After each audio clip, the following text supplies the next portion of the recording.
All right, well, welcome back to the Minnesota Vikings Podcast. We're 3 weeks away from the Vikings' 14th overall pick in the NFL Draft, so why not bring in color analyst Pete Bercich to come in, talk free agency, and talk about what's ahead with the Vikings in the draft. What's going on, Pete?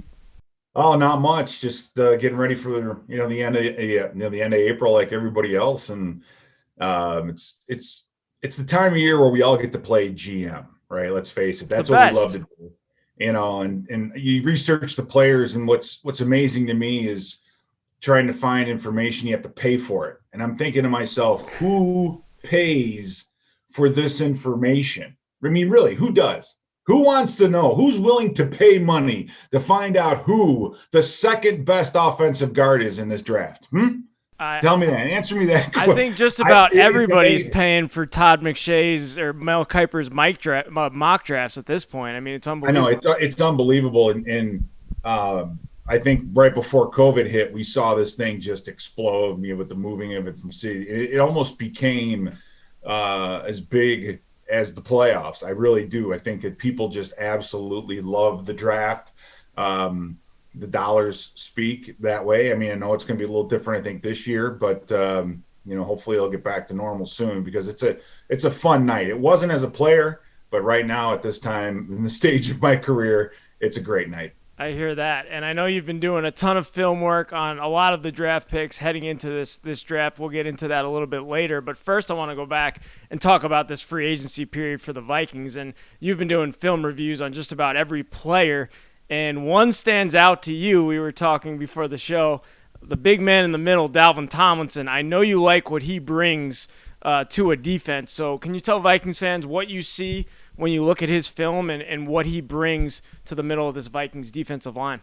Well, there's a couple things. Number one is his durability. He hasn't missed a game, I don't believe, his entire career. But his skill set is also pretty remarkable. Now, the Giants had him at nose tackle for the most of the time. But he plays with an unbelievable pad level. Now you're saying, yeah, I know he's big. He's 6-something, over 300 and something pounds, but you can't just be big. And he has unbelievable footwork. He's such a great athlete, and his feet are so fluid and so good. Centers can get their head across his body, but he has feet that are good enough, and his hands are super strong. He plays with a great pad level. What that means is low man wins. It's kind of the old saying in football. But his ability to press and push back an offensive lineman with just one hand, because he understands the pressure points. I look at him and I wonder if he had wrestled when he was a kid, right? Just because wrestlers understand. He was recruited to Harvard to be a wrestler. So yeah, where to push, nailed it. Where to pull. And so I think you put someone in that defensive line room like that. They're just gonna excel, and he, I think, can be so much better. I think he has so much room for improvement, only because of those skills, because of the fact that he has those physical abilities. He can continue to get better and better and better. So I think the best football for him, is ahead of him. And he's just again an unbelievable athlete, super strong, very hard to block him one-on-one. We all loved Linval Joseph. I know he's not as big as Linval, but I think he's every bit as strong, probably a little bit faster. Yeah, Andre Patterson has a pretty good history of taking a free agency guy from the New York Giants and pretty much hand-selecting him. I think that's, again, what he did with Dalvin Tomlinson, so you got to love that. But looking at the cornerback position, obviously the big name that the Vikings added to this roster was Patrick Peterson, and you're talking about a guy who literally made the Pro Bowl every single year for the first 8 years of his career. I mean, for a guy to literally call up a general manager and be like, hey, This is Patrick Peterson's agent. He wants to come here on a 1-year deal. Can you guys make it happen? Like, have you heard of that before? A player of this magnitude wanting to join a roster at this point in his career? You see it about the whole thing about calling up an agent calling up a GM. Now you have to understand, when Rick Spielman took that call, he's probably thinking to himself, am I the fourth or fifth team? Yeah, that's true. This guy's called and said that too. But you watch film on Patrick Peterson. Again, he has only missed a handful of games his entire career, and that was because of off the field stuff.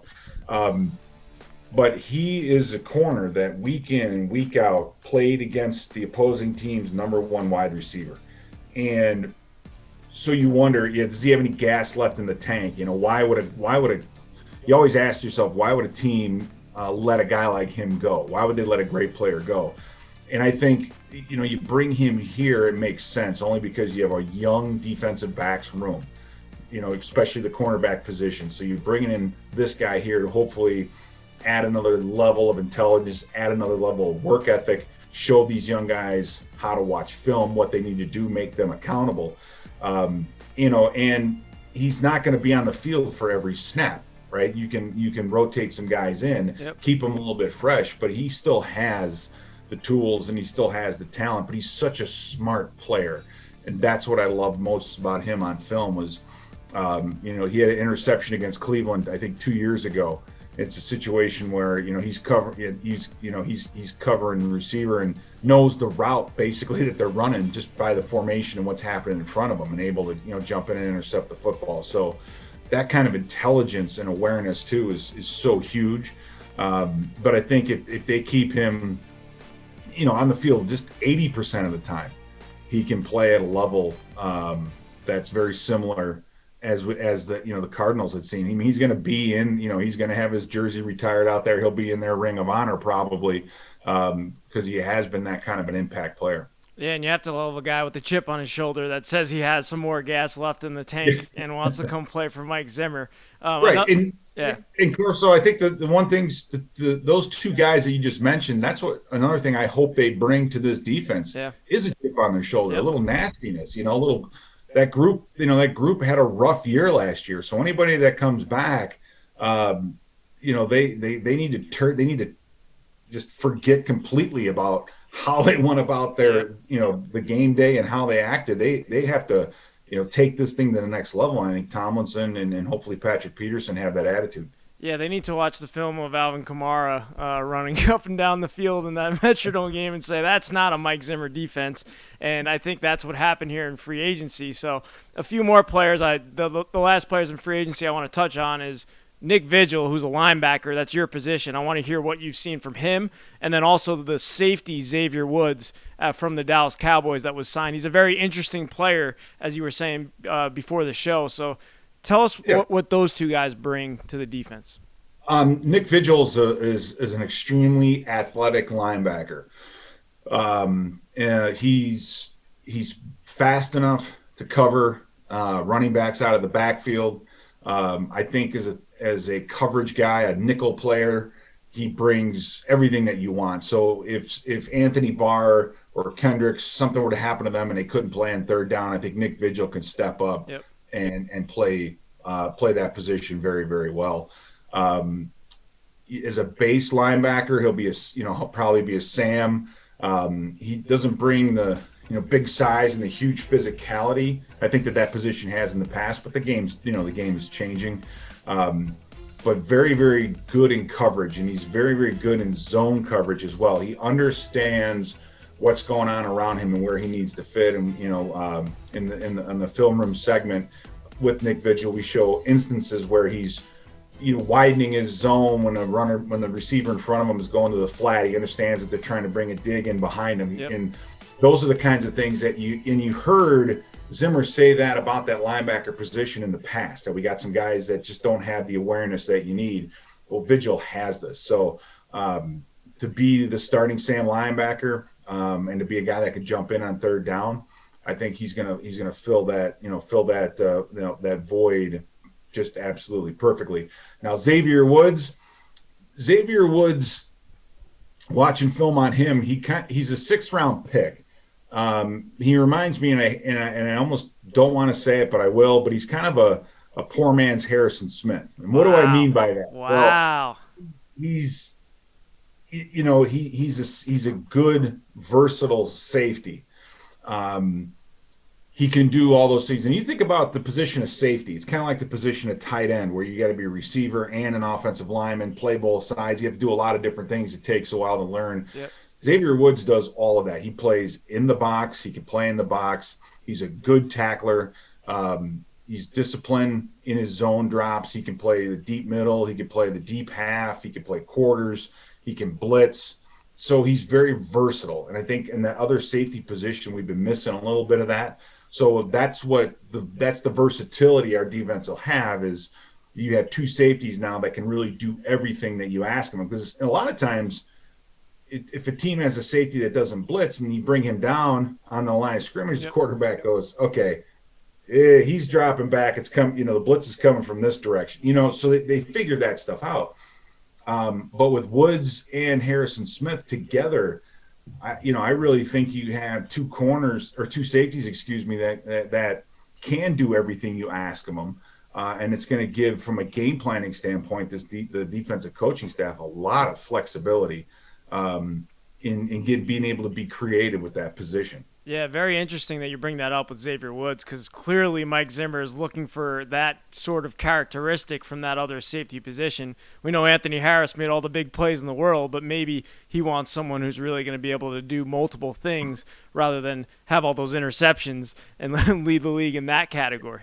And I think the main thing are the big mental breakdowns in coverage. Yep. And we saw way too much of that last year. You assume that a veteran safety knows, when you're in quarters, you have this, and now with the deep posts and the play actions and all the passing off and all these different things that safeties have to do with covering receivers down the field, you have to be smart.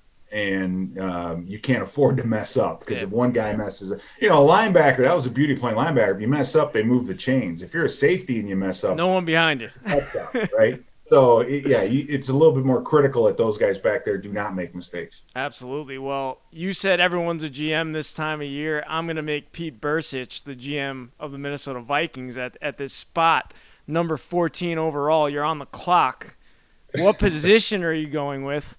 And maybe give us a name or two, or maybe you're trading back. I don't know. You're the GM. You tell me. Well, yeah, I'm gonna trade back and get 4 other first-round picks for this year, and then 6 first-round picks for you're how easy you're that a pro. is? Yeah, I mean, it's brilliant, right? Brilliant on my part. You've addressed the defense in the free agency market. You've brought in guys who, yes, of course, they're veterans, they're free agents, but then again, you can have younger guys who are let go and you bring them in, but you bring back a guy like, like Weatherly, you bring back Mackenzie Alexander, the guys that have been in the system before. So you definitely grew up on defense just by the people you brought in. You're not going to have 8 defensive linemen starting this year that, have never started before, or guys that are just activated off practice squad. You're not looking to do those kinds of things. To me, that all points to the offense. And at 14, you are either going to get a tackle, which, we could use, or you might get a guard that's, a future Pro Bowler at guard at that position, you would hope. Defensively at that position, corner maybe, or defensive end, I think of the film that I've seen, the guys that I've watched, I think Kwity Paye from Michigan would be the only guy that would fit that category. I mean, you mentioned Andre Patterson before, and you watch Kwity Paye and what he does. Man, that guy fits what the Vikings do perfectly. I mean, just from a technique standpoint, size standpoint, I think he has a lot of upside just in the technique alone, but boy, he has the speed, and, the way he can dip his hips and get around the edges of guys. He flashes things on film that that can't be taught. But if you have those skills, a guy like Patterson can develop them. So I would be super excited with a guy like Kwity Paye. Last question from me. If one of those big-time wide receivers is available at number 14, a Devontae Smith has been thrown around in some mock drafts from Alabama. Do you go offense with that flashy position like last year? I mean, that I'm just throwing it out there. I love the flashy free agency moves that were made. Would you ever go with a wide receiver early in this draft? Well, we seem to draft an unbelievable receiver in the first round about every 22 years. We had one last year. Moss, and I forget the receiver's name from the 22 years before Randy, but I think he was rookie of the year or almost rookie of the year. So we've got about 21 years to go before we need that again. So if that's the case, that's a perfect, I think, spot where you want to trade down a slot or two, and you have someone identified and pegged that maybe you can get some more equity later in the draft. Because depending on, there's a lot of guys who are probably going to be backups that are still on the market right now, whether or not you could bring, whether or not you need to bring those guys back. You need depth. I think it's at certain positions, especially offensive line. I mean, so it'd be a good chance, I think, if you're staring a receiver in the face at that position to just trade down. So Pete is going O-line or someone on the defensive side of the ball from a corner or a defensive line. You either draft for size or speed in that position at 14 in the first round. You either get yourself a tackle or a defensive end, guys that play on the edges. Yep. The further you are away from the football, the harder it is physically, but the easier it is, I think, mentally, right? So you need someone that plays either on the edge of the offense or the edge of the defense. This was your interview to be an NFL GM. I think you passed the test. I would go with exactly what you said there as well. So, Pete, I appreciate it. I look forward to watching all of your film reviews on all of these college prospects going into the draft. They will be on Vikings.com, all the Vikings platforms. And thanks again for joining us, Pete. We look forward to the number 14 overall pick in just a few weeks. Thank you.